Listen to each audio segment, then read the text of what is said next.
I'm Jennifer Marchev, coming to you from Louise Troy Elementary at Dayton Public Schools in Dayton, Ohio. We had done a lesson in our classroom back in January focusing on the U.S. 2010 Census. My students decided to take our census to another level after we had went through the basics of our history and why. They decided that the census meant a little more to them. They wanted to take it into their community. Our community at Louise Troy is broken into 3 quads, or 3 sections. It is a K-8 building. So our students decided that it would be a fun project to survey the 6, 7, and 8 wing of the building. But once we did that, and looking at all of the history and data, as we began our lesson, we looked at the economics and the background state by state of how it also worked. The kids said, let's find out how many community partners and community outreach we actually have within this quad.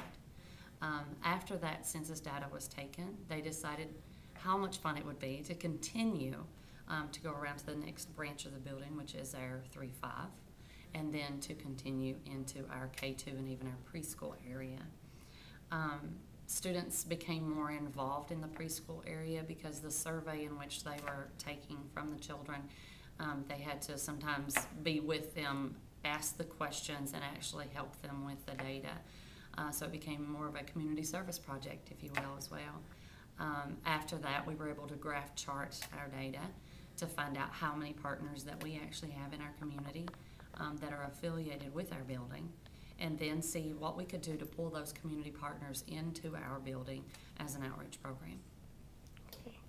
So talk a little bit about your students. What types of things do they care about? What types of work do they like? What design qualities really speak to them? Actually, as we began our work, I noticed with the students that it's more important to them to be helpful. It's more important for the work to be authentic. For it to be something that they can call their own. And they are very emotional about keeping things within their community. So going into the smaller students' classroom and helping them actually fill out the data was helpful with them. I also noticed that I would say 60 to 75% of our students would be a very good, helpful community volunteer that looked and seemed to me to speak to me. Also, they were given a conscious choice of which team that they wanted to be on as we did this project.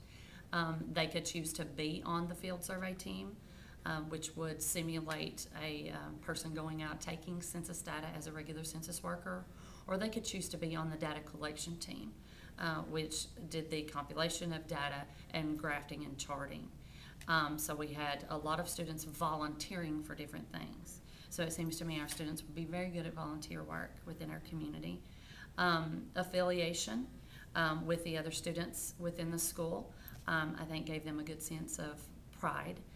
As they go into the classrooms, they're asked to read a certain piece to them saying, hi, my name is, their introduction for the day, why we're taking this data, why it makes sense, the history of why the data is taken in the first place.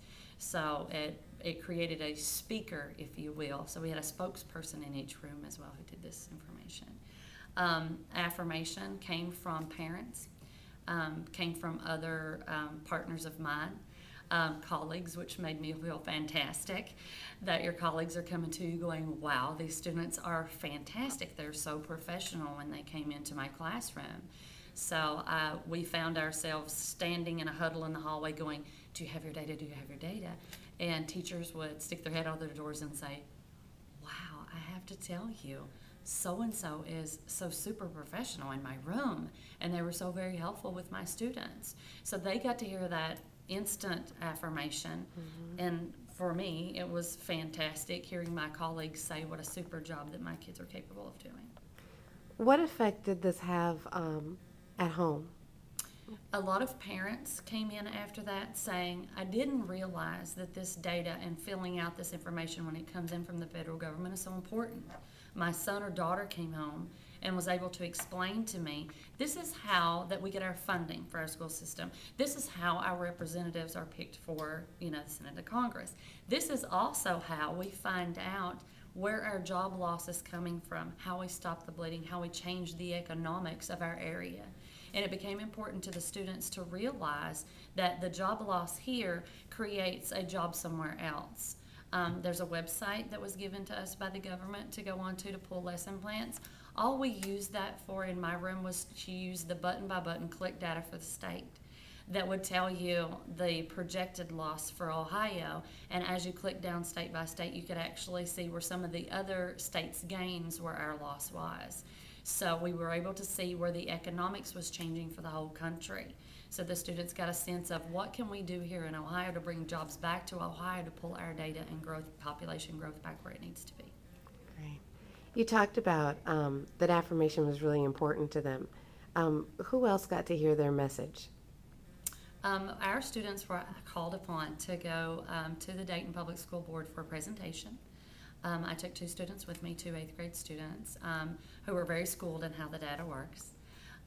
They were able to present to the school board on a whim our charts and data and graph, and explain a little bit about how the lessons work, how it all began as on a very small scale, got a little bigger, got a little bigger, got a little bigger, because as the students get very involved in an engaging process, you should see some kind of growth. And with them, they decided to grow this lesson all on their own. All I had to be after that was a facilitator, which is a marvelous position to be in as a teacher. Actually, we were asked because we had presented this data somewhere else. We brought this up again in a design team meeting where we were talking about setting up a mock trial version for the design team.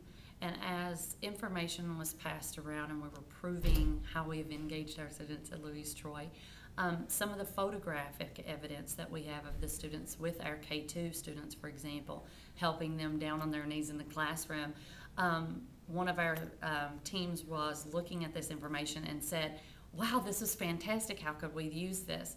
So the students have actually been asked to come into another school building to present this as a PD. We have yet to do that this year, but hopefully next year we will be able to go in with 2 students and myself into another DPS building to present this as a professional development for their staff.